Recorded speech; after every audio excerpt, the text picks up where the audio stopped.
And as I said, we do have a quorum, so thank you all for participating.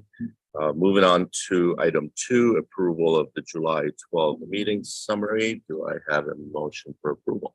So moved. Okay, thank you. Any second? Thank you. Discussion, all those in favor? Aye. Opposed? All right, thank you for that. Appreciate it. We do have a short agenda this morning. The next action item is approval of the TIP amendment, and Carolyn's going to give us a brief update on that, and she is joining us remotely. Good morning, Mr. Chair, members of the committee. Can you hear me okay? Yes, thank you. Great, thank you. This morning we'll be reviewing agenda item 3. This item addresses the programming of $1,814,000 of regional HERF dollars, a new funding source for the Sunset I-10 to River project for fiscal year 2024. The Transportation Planning Committee recommended approval of this TIP amendment at the August 16th, 2023 meeting. Programming of HERF $26 may only be used on state facilities as deemed appropriate by the Arizona State Board of Transportation. Their policy states that the board may make available additional 26 highway funds for the use in cooperation with PAG on state routes and highway routes that are in their region. Programming of this $1,814,000 has been done in consultation with ADOT and Pima County. We have also completed a cash flow analysis of these funds. We have found that they are supporting HERF 26 allowance in fiscal year 2024. And with that, I'd like to ask Mr. Lane to provide us a brief overview of the area that will be covered. Because Mr. Lane just walked in, so great timing. Apologies for being late.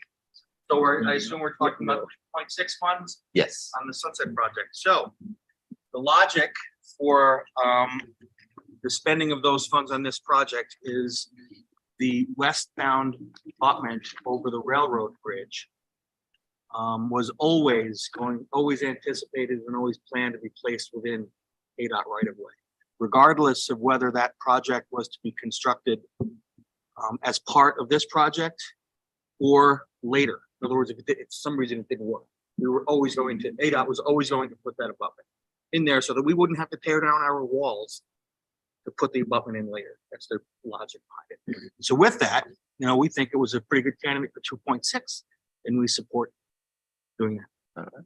Thank you for that. Any other questions? If not, this is an action item. Any that in making a motion? Mr. Chairman, I would move approval. Thank you, Jan. Second.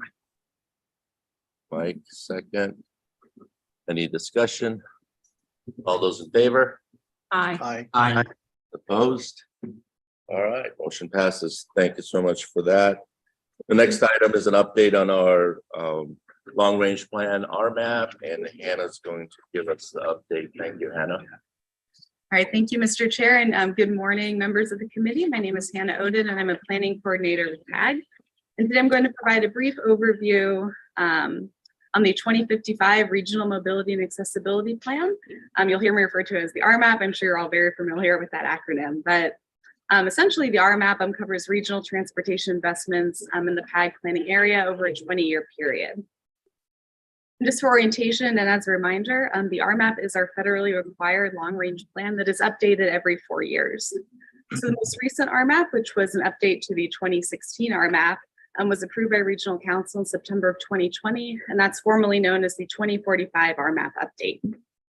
So we're currently developing the 2055 RMAP with the target completion date by the end of next year, which is in accordance with that 4-year update timeline. So the RMAP must satisfy the federal requirements for long-range transportation planning. There are a number of those that are required. A key component is that this includes regional assumptions for future growth, development, and associated traffic projections for the PAG planning area. The plan strives to ensure that our investments are responsive to the future growth and needs of our region, again, over that 20-year time frame. Another key component of the RMAP is the fiscal constraint of the long range plan, and the current RMAP, so that's a 2045 RMAP update, is fiscally constrained at $15.1 billion.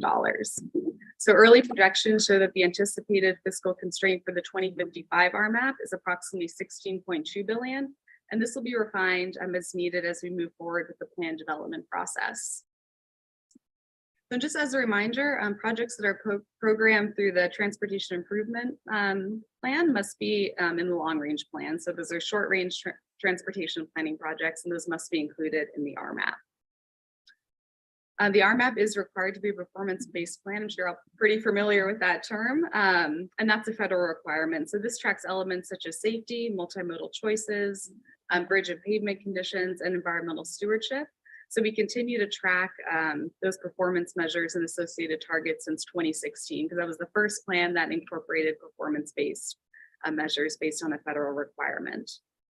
So as part of the plan development process, we are currently evaluating performance measures and targets for the 2055 RMAP. This includes federally required performance measures, which there are a number of those, and also measures that are specific to the RMAP and were approved as part of that, but are not federally required. Of course, a critical component of the RMAP is the project list. So PAG staff, we've created an online tool called the RMAP Project Explorer, and this is a tool to house data and project details for all projects that are included in the RMAP. So this includes project costs, scope, location, and performance data as well. So the RMAP Project Explorer opened in July for jurisdictional partners to submit projects, and jurisdictions were asked to submit projects by next week already, which is September 22nd. We held a training last month for jurisdictional staff leads just to go over how that online tool works. We've assisted in project submissions. We're able to answer questions and just go through everything during that training, and we had a good turnout, so we were happy about that. The RTA, there's also the RTA Next project or Explorer, which allows for easy transfer of project data between the RTA Next Explorer and the RMAP Project Explorer. So RTA Next projects can be easily imported into the RMAP Project Explorer. So it's a quick, efficient, and thorough way to access information. And this is what we heard from jurisdictional partners, that transferring data from that one platform to the next was the approach that worked best for them. And we have been collaborating with staff leads to move those RTA Next projects over into the RMAP proposed project list. Multiple jurisdictions have contributed to the project list so far, so we do anticipate the remaining projects to be entered in by next week. So following the project submission deadline, which is again September 22nd, PAG staff will work with jurisdictional partners to refine the in-plan project list within the context of that fiscal constraint, and we're aiming to have a project list completed by December of this year. So currently, we're just assisting jurisdictional leads with uploading those projects into the Explorer. We've had some reach out to us for assistance, and we've been more than happy to help and streamline that process. Based on feedback we've received, we've also added a layer consistent with the Justice 40 disadvantaged communities. So that's been added to the legend in the RMAP Project Explorer, so jurisdictions can see how the proposed projects lie within context of Justice 40 initiative. Of course, the RMAP is very closely tied with the RTA Next development effort. So the approved plans and projects to be considered by voters in May of 2025 for RTA Next will be reflected in the RMAP. So this includes the projects and of course the RTA revenue forecasts. The cost estimates for the RTA projects, RTA Next projects will also be reflected in the RMAP, and those will be revised once approved by the RTA board. Public outreach is a critical component of both RTA Next and the RMAP. So those public outreach efforts will be very closely coordinated between the two planning efforts. So that concludes my update. Thank you for allowing me the opportunity to provide that, and I'm happy to answer any questions. Thank you, Hannah. Any questions related to the RMAP and long range plan updating? is an extensive process, and so you'll hear more about it over the next 12 to 16 months. If you have any questions in the meantime, your staff are involved. But if you do have any questions, please send it our way between Hannah and Jeanette and myself and Dave. We're happy to answer any questions you may have. All right, thank you, Hannah. Appreciate it. All right, the next item is an update on our regional transportation revenue updates, and James is going to give you that update. Good morning, Mr. Chair, members of the committee. My name is James Tao. I am the RTA budget coordinator and will be providing this morning's revenues update. I wanted to note that we have not received ADOT's 2024 HERF revenues report. It was not yet available when packet materials were prepared. We will incorporate that information into future reports. So following page 2 of the revenues memo in your packet, the FY 2023 adopted budget projection was just over $107 million in excise tax. And we finished the fiscal year with nearly $119 million in TPT revenue, or 7.9% higher than excise tax revenues in fiscal year 22, which were slightly over $110 million. Now moving to HERF in table 1 of the revenues report, through June of this year, our total distribution was nearly $180 million, or an increase of nearly 3% over fiscal 22 and about 12.5% higher than the 5-year average. This includes 12.6, 2.6, and direct HERF allocations. Table 2 in the revenues in the report focuses on HERF 12.6, with ADOT's FY 2023 forecast of just over 27 million, with actuals of almost 29 million, or 6.6% higher than projected, and 8.5% higher than the previous fiscal year. Moving to table 3 with HERF 2.6, we see FY 2023 actuals of just over 6.4 million, or 15.3% higher than the ADOT forecast of 5.6 million. HERF 2.6 distribution exceeded previous fiscal year distributions by 16.4%. And in table 4, 12.6 balances continue to increase and are now just over 69 million, or a year-over-year increase of 56.5%.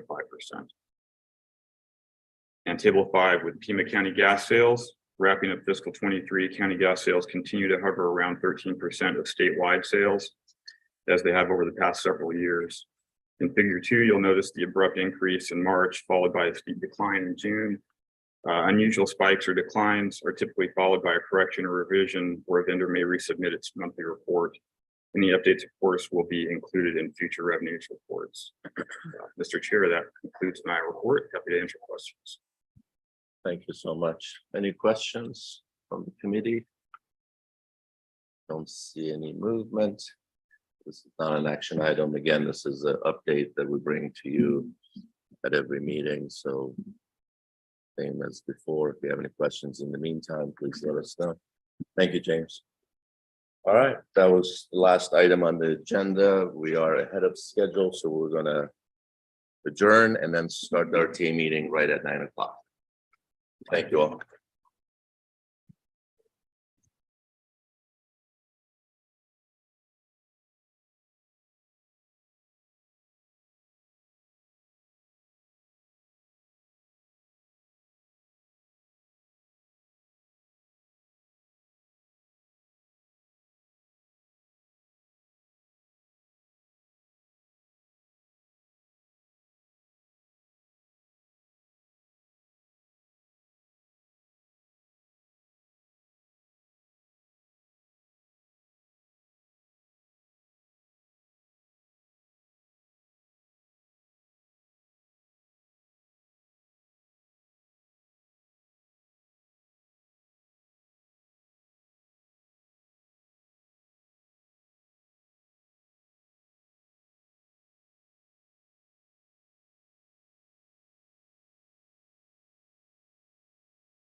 Get started.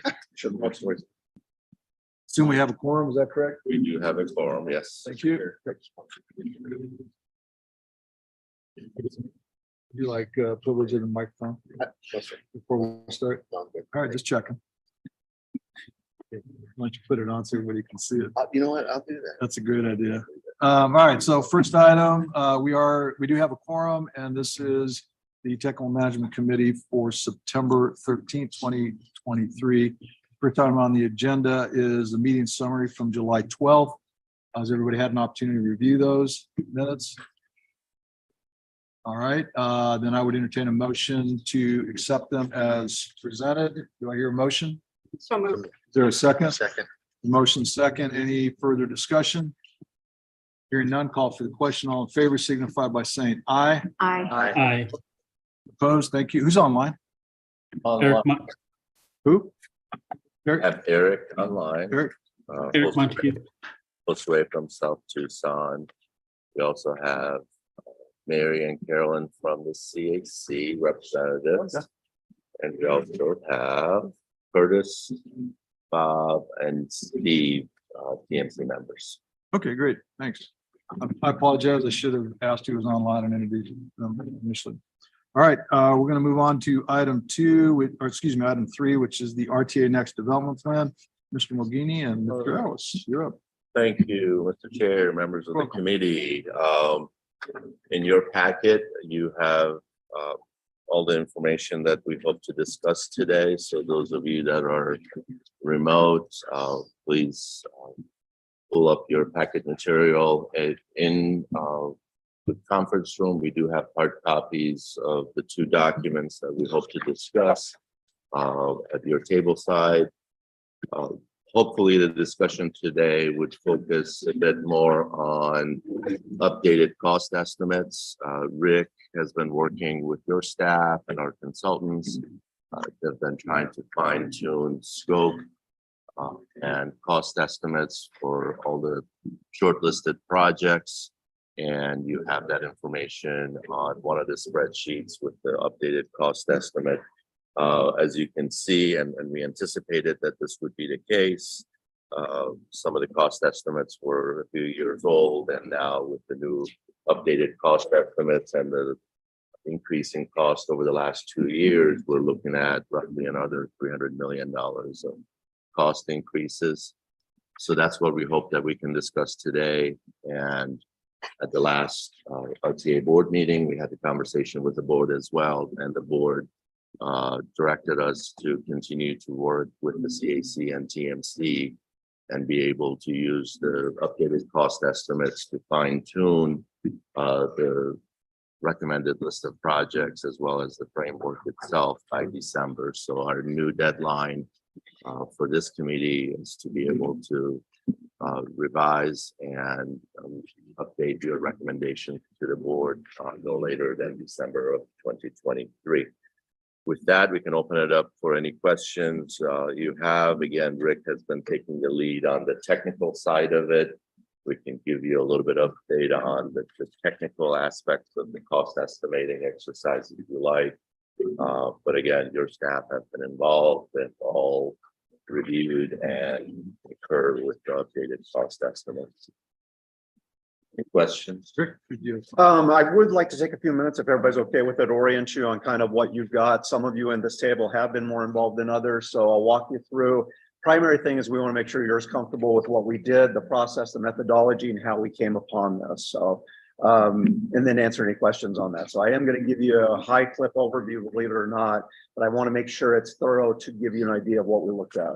First and foremost, I cannot thank your staff. I want to iterate what Farhad's saying. They dove in, jumped in, high pace, a lot of quick turnaround. We heard comments and concerns about it, and still they did it anyway. So we kept on, we plowed through. We think the end product reflects what everybody really wanted to see and was willing to present. So that's where we stand on that. Methodology on this, we really focused on using a 3-dimensional model technology that's available through our software. So we didn't rely on just 2-dimensional plan sheets anymore. We had capability to model earthwork and incorporate those type of items on there. Along those lines, we met with our jurisdictions. We went through templates, recommended features such as lanes, sidewalks, basis of standards, what we were going to use to make sure we're plugging in and utilizing what the jurisdiction wants to see as their end result on that. We also then confirmed availability for any updated information. In some cases, there may have been DCRs that were developed, or there may have been geotechnical model information that was available, terrain model information, or other activities that have been done. We tried to incorporate that as best as possible so that we were utilizing what the jurisdictions had, teams had, and incorporating that as best we could. Unit price information came out of historic bid prices, ADOT's construction index, their estimating software, and then we verified that with local contractors as well. So we feel that this is up to date. It is in summer 2023 dollars.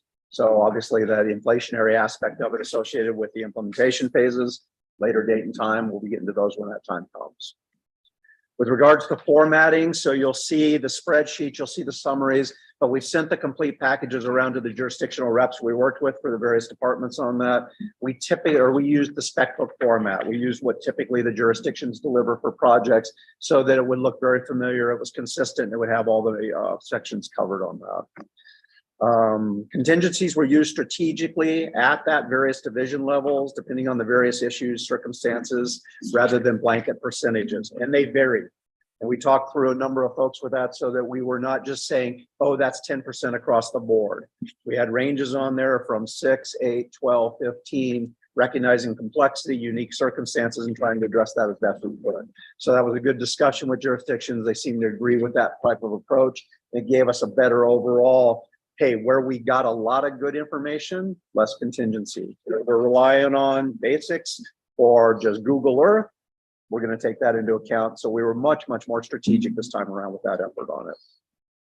We also did apply a bottom line contingency across the whole project to reflect the dynamic market we're in. Everybody agreed that that's a reality. This audience has brought that up in numerous other meetings, so we incorporated that as a best practice too. The last 3 months have really consisted of an intensive iterative effort. So what we did is we took a first crack, we went in, said, this is what we thought we heard. Then we got into the details of refinement, discussion, dialogue. So we really tried to make sure we're capturing what's going to be intended, the approach, different suggestions, constraints, how a jurisdiction may choose to deal with that, decisions a jurisdiction felt were appropriate now, or ones they wanted to hold off, let that have a future discussion and leave our options open.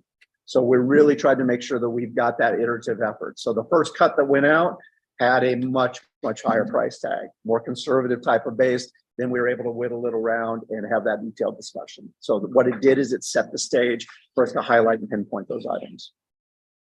A couple items to note on here. Projects on La Cholla and 22nd Street. So we did estimate those. As you know, those have been split up and put into the respective categorical items on active transportation and safety.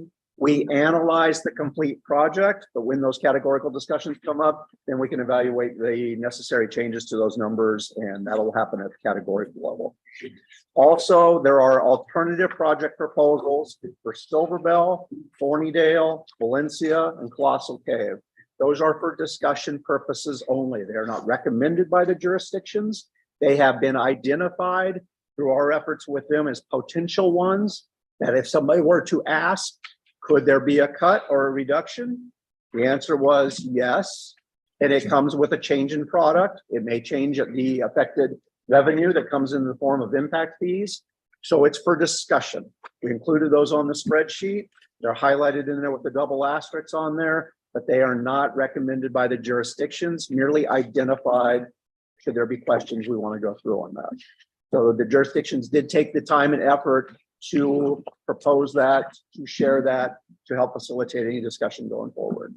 I know that's a quick whirlwind of it. I can't believe I summarized 5 months in 10 minutes. But the key thing is, one, to make sure that you guys understood just how holistic we had approached this, how much we tried to incorporate, how many lessons learned we tried to apply, and what we had at our disposal on that. Here, I'd like to highlight one more item. So as you all recall, the top 4 projects on the list are the deferred current RTA projects. We had anticipated $230 million for those 4, and the updated cost estimates are very close, mainly because those 4 projects were recently updated regardless. So just want to point that out, those 4 projects, and this is something we hear quite often from the CAC members, that they're not recognizing that these 4 projects are separate from the RTA next discussion. These 4 are given, directed by the board, and essentially they're going to be plugged in as directed by the board. Very good. Shane, I think you had a question. No, I did not. Okay, I'm sorry. All right, go ahead, John. Yeah, Mr. Chairman, the total originally for those that were part of the corridor program was 1.195. We know what the updated cost is for those. I know you have the updated cost for the RTA portion. Just curious what the updated cost for the total package was from 1.195. It's not 2.2, right? Because that's all 37 projects. Can you rephrase the question? I'm not following. I'm trying to understand. I see that the RTA portion went up 32%. Now, I'm trying to gauge that against, because I see the 700 million in local funding Oh, that wasn't there before. yes. So if you recall, over the last several months, we've been coordinating with all entities to identify any non-RTA dollars, and we'll keep doing that until the very final phase. So all that information is collected and added on. So what you have currently is the total amount of non-RTA dollars committed to these projects. So it's on the revenue side of the ledger. But so my question really is the original total cost, not RTA cost, was 1.195. All right, Rick? That's on the other spreadsheet. Right, on the other Yep. spreadsheet. I'm just trying to gauge, did it really go up $1 billion? It went up roughly $300 million. How much? $350 million. That's the RTA portion. Or maybe, see, I'm trying to get, where did this what is the 2.2 compared to in the overall? I don't have this updated sheet, estimate? so let me look at it. You know, John, you're asking the one question I didn't bring any information on, so I don't have a great answer for you. The target number we had been hovering on before, we balanced, and it was the 1.1 billion, and so that included the revenue. So I want to say we went up several hundred million. I don't think it was a full billion. I don't know.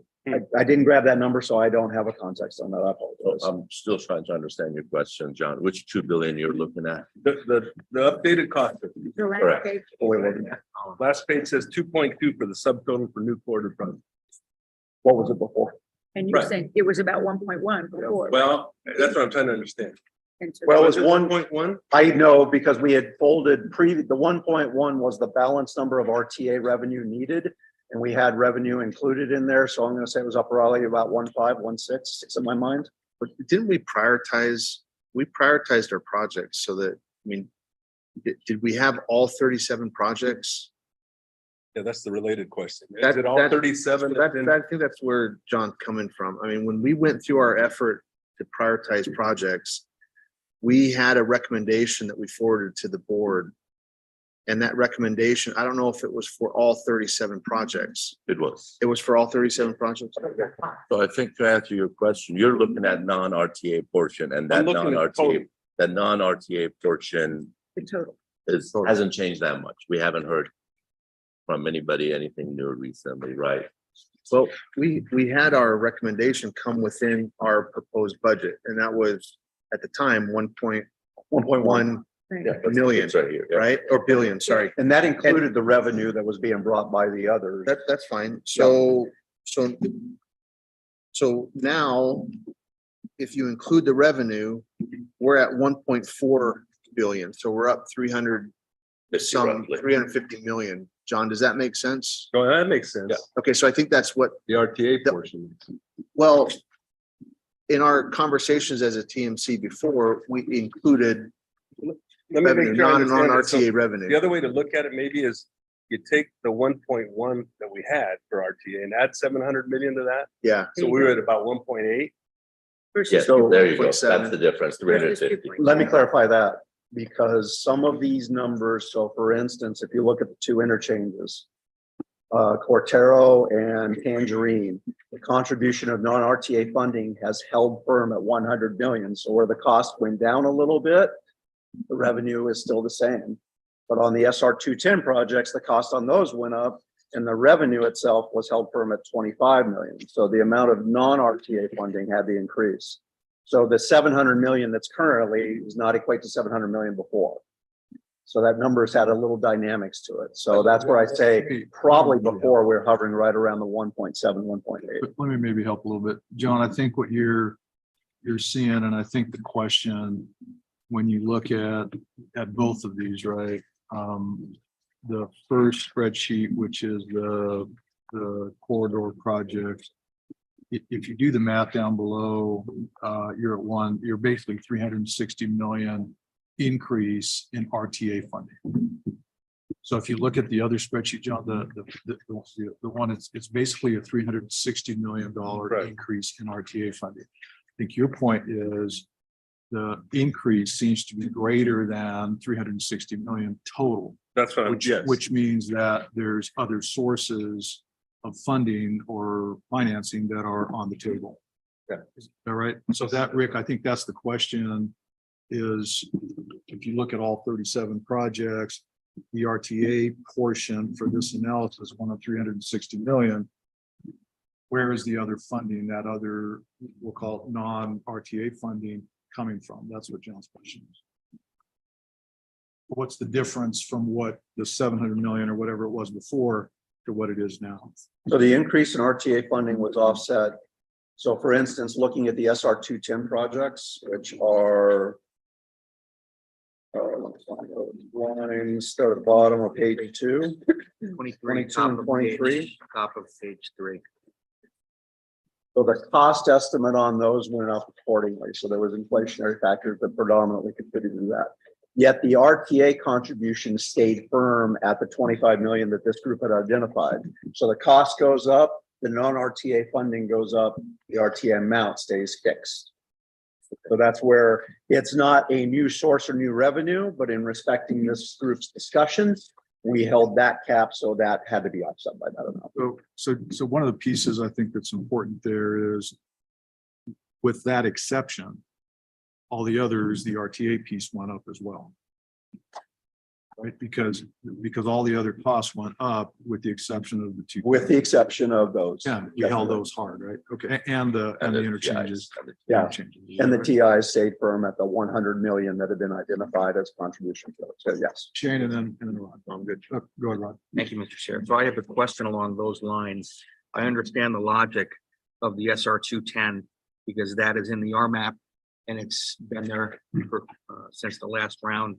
So that's part of the plan. The question I have is regarding the non-RTA fundings for the Cortero Road and the Tangerine TIs. You've got an additional 100 million in there without a source identified for those. So what's the thought on that? That was the same discussion last time when we talked about ADOT projects. Those were all part of the same discussion, and then the target amounts, the fixed amounts haven't changed. So that's what we discussed at the last TNC meeting. Right. I think the cost estimates are reasonable. Yeah, They but the make perfect sense. non-RTA portion was based on that same conversation. Right. So what is the expectation for that non-RTA portion? Because it's not in the, it's not in the RMAP. It's in the reserve segment.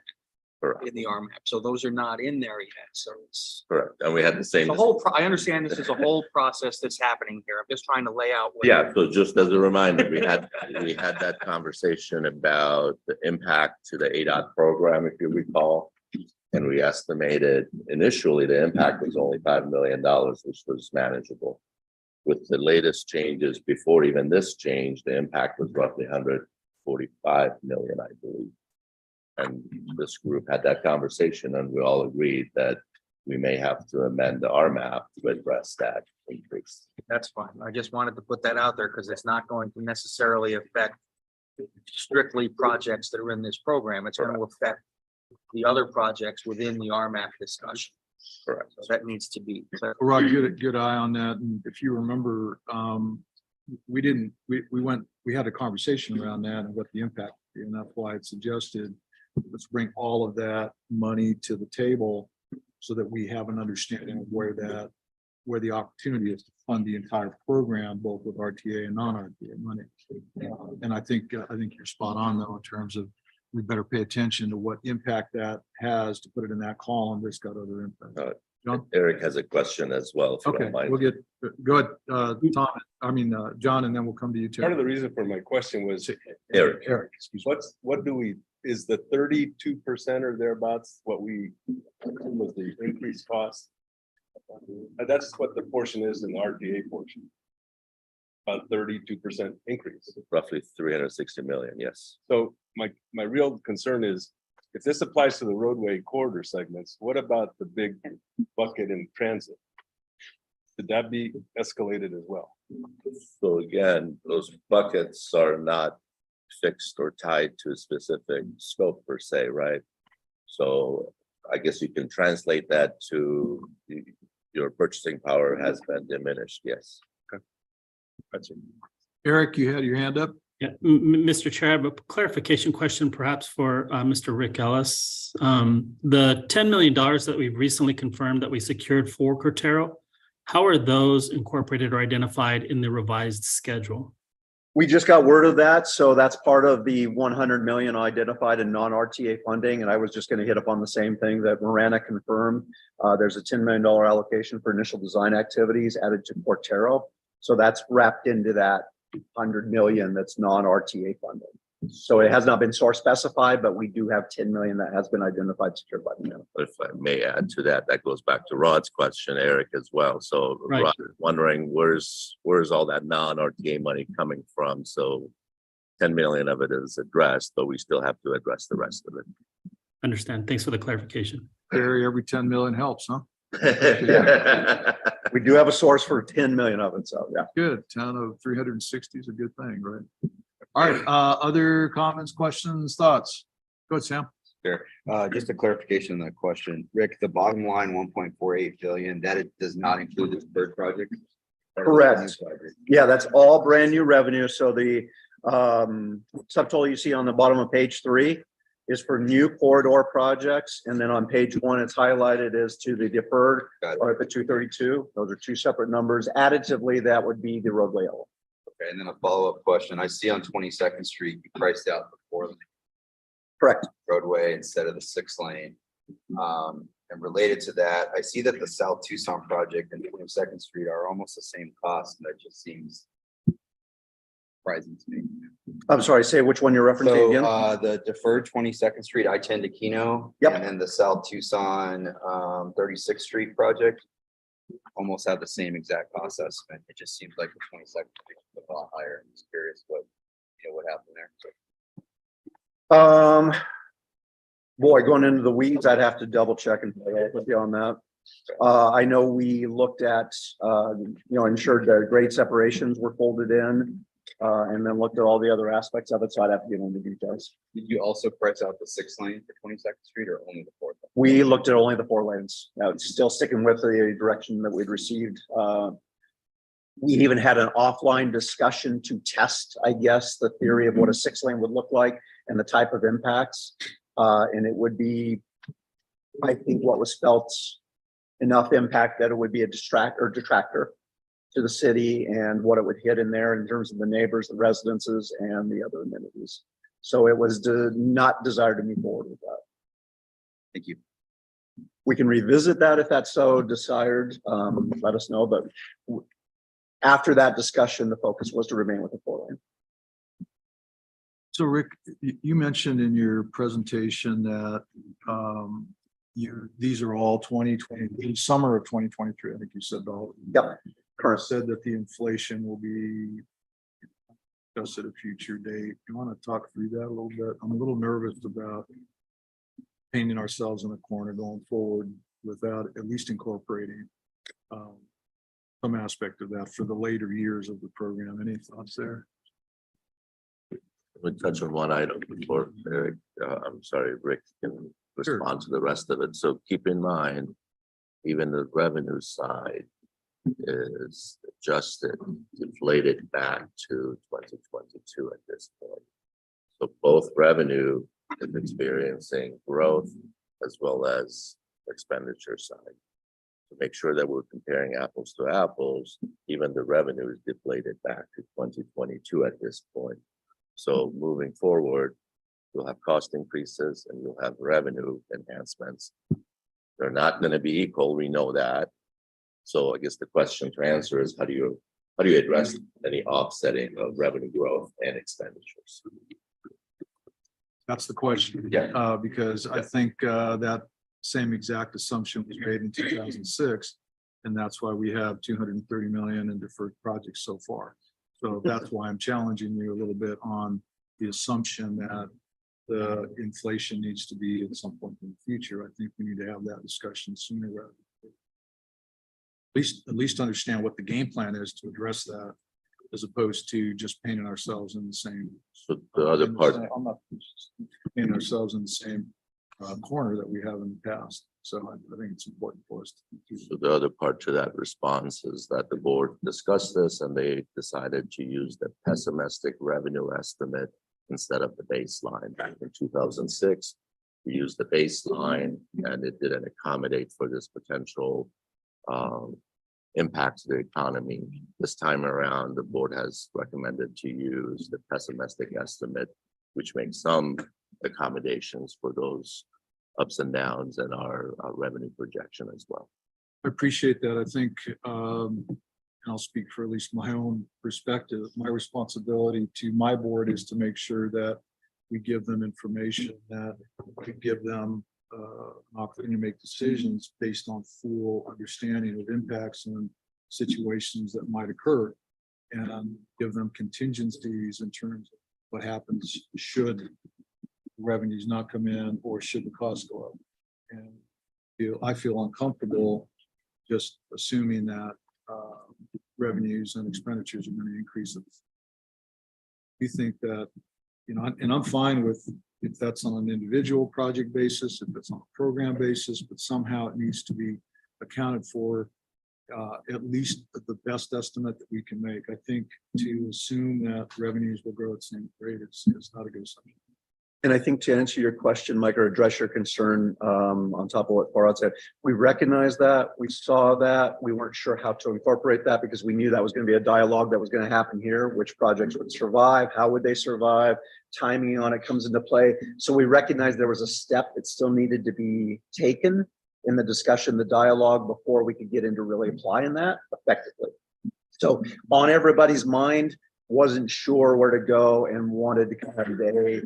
How do we factor that in based on what this group says as well? Then I'll make a suggestion, at least for this group, to think about. You know, it's a 1-year program.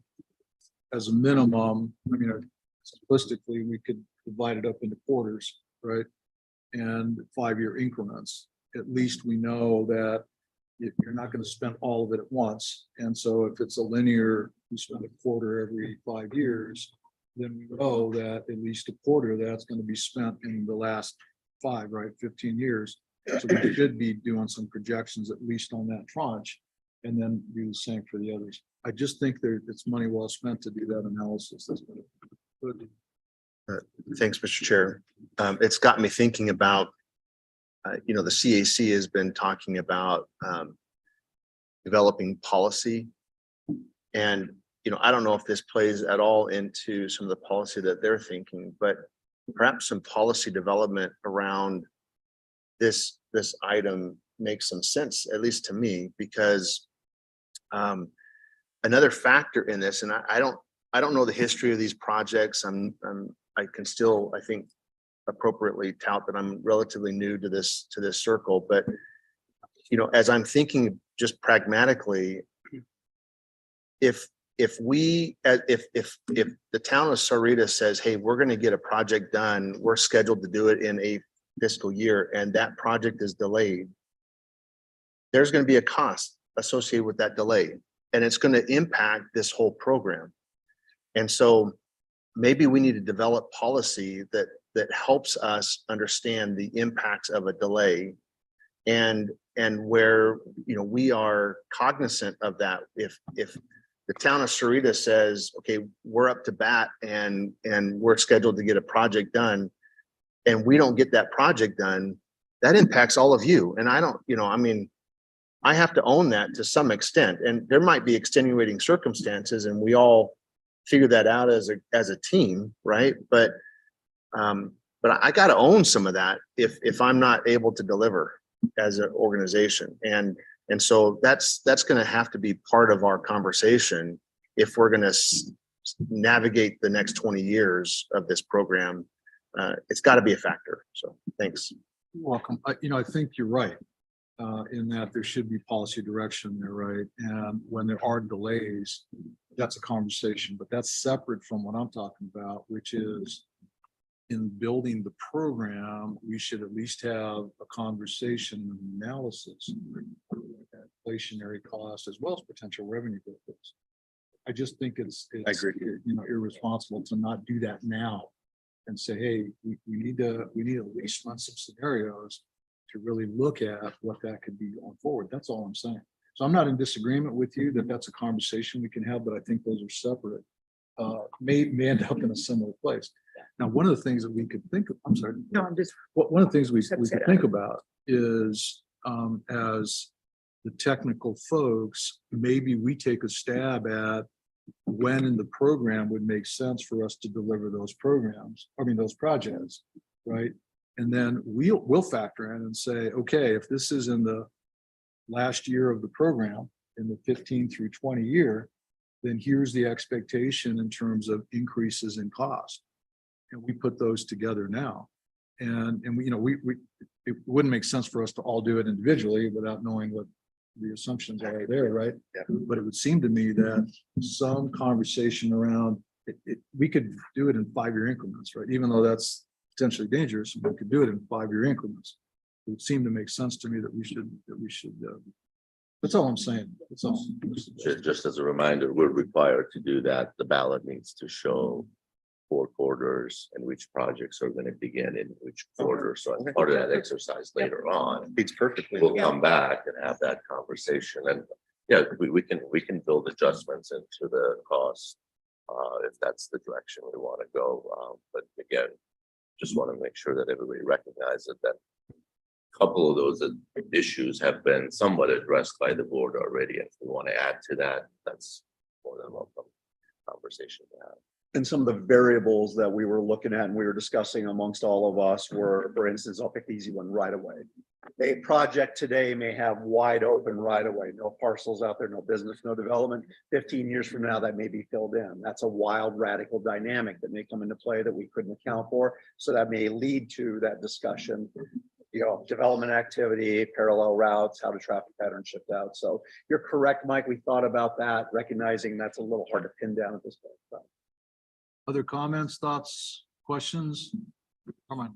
Mr. Chair, just one item, Mr. Mogimi. So there was a request of the jurisdictions if any of the projects could be federalized. And so just wanted to, bring that back to the forefront. Pima County had indicated we were willing to federalize First Avenue, and there's no non-RTA funding shown on that deferred project. Correct. Yes, and thank you for that. That helps. So that's probably another $10 million that we can take off the top. But obviously we can't do that until we go through the PAG process, allocate the funds. Once those funds are allocated, we can make the adjustment. And this is meant to be a living, breathing thing as that happened, and those meetings are coming up as we speak. Okay. Obviously, all of the ADOT projects are going to be federalized. Going through the PAG process to confirm, yes, so we gotta follow our PAG process as Correct. well. We can't get ahead of PAG. Correct. Jason, I'm sorry, I didn't see you.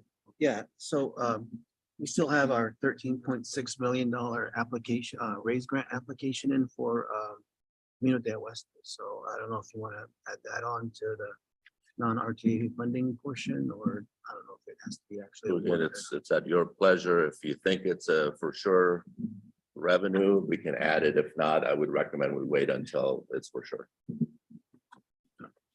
Yeah, we have folded in, and to that end, I think that's a discussion we had that's keep it out for the time being until the grant is secured. We've done that for a city project as well as then for the county's Valencia project.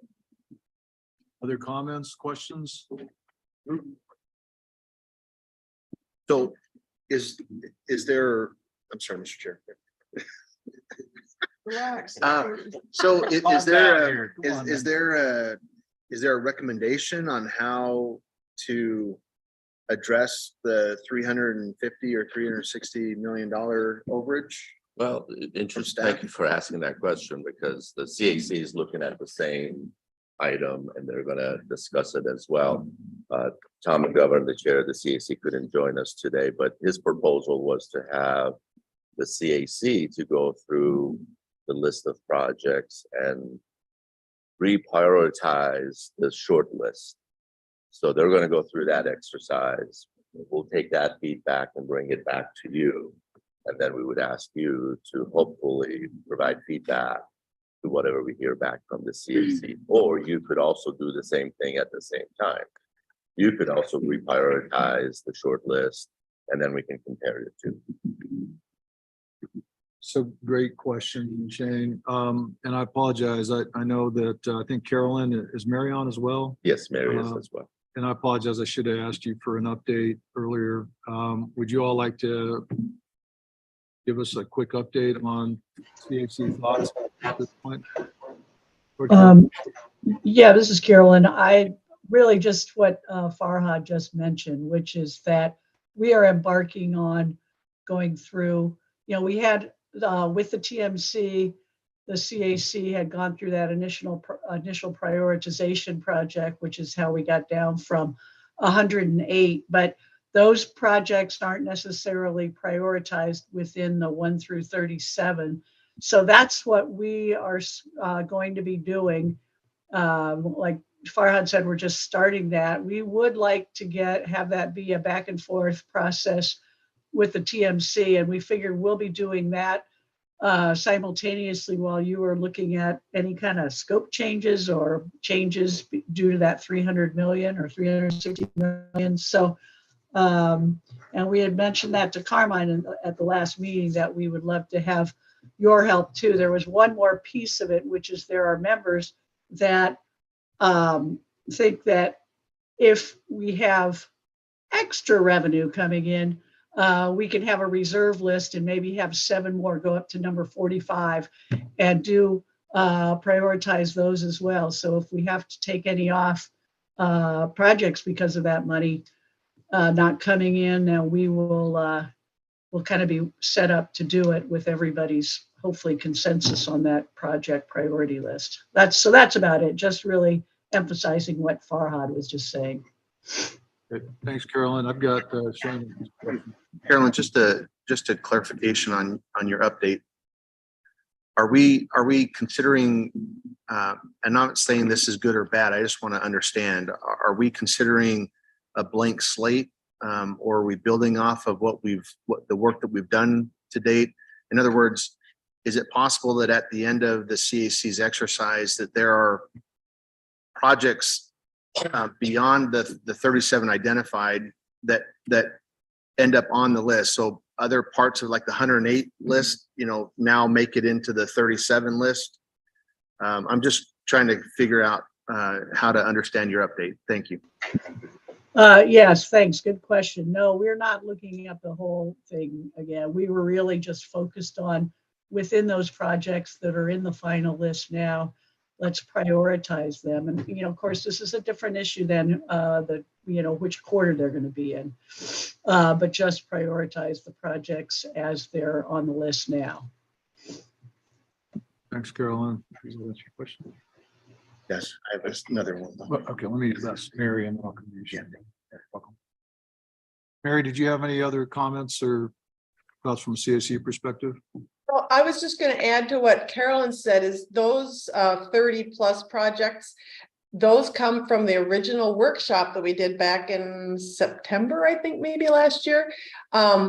With that workshop, those were what we brought back to the CAC, and that's what you're seeing that we're going to prioritize. So no, I don't anticipate we're going to go beyond those original workshop priorities that were set forth by the TMC a year ago. Well, you got the floor again. Thank you. So Mary, my question was really getting to a point that you just made. But I understand Carolyn's response as being, the CAC's focus is going to be on the 37 projects that has been recommended to the board, not the 108. And that you would take a stab at prioritizing those 37 projects in a way that, we'll start that obviously the top priority project would get first funding, and then we would work down the list until we don't have funding anymore, kind of thing. Is that fair is that a fair assessment of what you're going to do? That is a fair assessment, yes. Thank you. Is the overage, Farhad, that 350, I haven't done the math.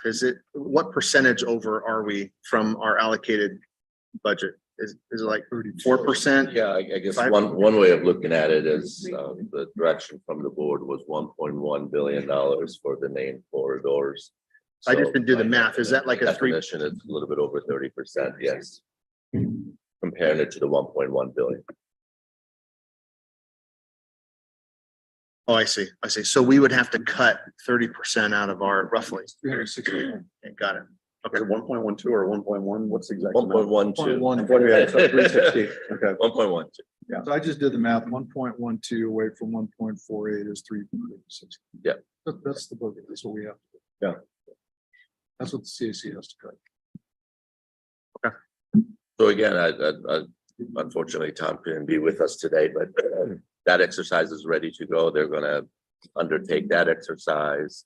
And then we can bring that feedback back to you, hopefully in the near future. And they're gonna continue to have that discussion as well at the CAC. Okay, thank you. Other questions or comments? Carolyn, you mentioned in your commentary that you saw this as an iterative process or, back and forth. That implies that we should be quick to react, if you will, once you all have your conversations. What is your schedule for having these conversations so that you would present? I think it would be important for us to hear from you and then react to it as a group, not individually. I don't think it's a good idea to just send it out and say, hey, what does everybody think? I think we should probably do the iteration in person, or at least as a group and as a team. What's your thought there, Carolyn, in terms of your schedule or your gathering of the folks to hammer this out? Or Mary? Well, we originally started talking about a subcommittee, but it seems like it's more of a task for our whole group. So I'm not sure how long it'll take. I doubt it's going to be done next Monday after our meeting. So it will be a couple. And I think a meeting in person like we had the workshop or a selective group or whatever, I think that would be a good idea. But again, I don't think it will be after the next meeting, maybe after 2 meetings. If you can give us a deadline, that would help us. How about you? So, here, we've been working with Tom on this, and the CAC members requested 2 weeks to do the priority. So minimum 2 weeks out, probably another couple of weeks before we can have another discussion on this topic. So we were going to give them a couple of days, but they asked for 2 weeks. Yeah, thank you for that. So are you suggesting 30 days from now, the TMC should gather and have a review of the recommendation or the suggestions by the CAC? We have a regular TMC meeting scheduled for the second Wednesday in October, and that's a reasonable date for that discussion. Okay, so there's no need for conversation ahead of that time. I don't believe we'll have CAC's input before that. Okay. So it's October 11th, then is the next TMC meeting. It would be good to have the materials no later than the week before. So that would be the 4th. So if we could get whatever the recommendation, I assume you all will meet maybe on October 2. And so if that happens, we can get at least some information that would be helpful. We get back together. Figure it out. Yes, sir. That's what we wanted, a deadline. That sounds great. Thank you. That work for everybody? Is that any questions or concerns about that? Okay, you got a game plan. Anything I else? guess on I RTA? could, you're good. The biggest thing that we were looking at as a team,